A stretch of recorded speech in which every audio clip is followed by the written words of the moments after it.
നമസ്കാരം. രാഷ്ട്രപതിയുടെ AD camp ചുമതലയിൽ ചരിത്രത്തിൽ ആദ്യമായി നാവികസേന വനിതാ ഓഫീസർ.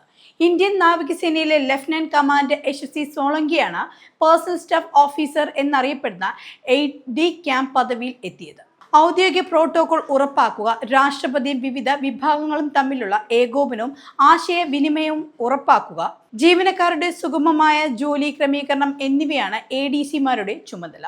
5 ADCമാരെയാണ് രാഷ്ട്രപതിയുടെ ഓഫീസിൽ നിയമിക്കുക. ഇവരിൽ 3 പേർ കരസേനയിൽ നിന്നും ഓരോരുത്തർ വീതം നാവികസേനയിൽ നിന്നും വ്യോമസേനയിൽ നിന്നുമാണ് തിരഞ്ഞെടുക്കപ്പെടുക.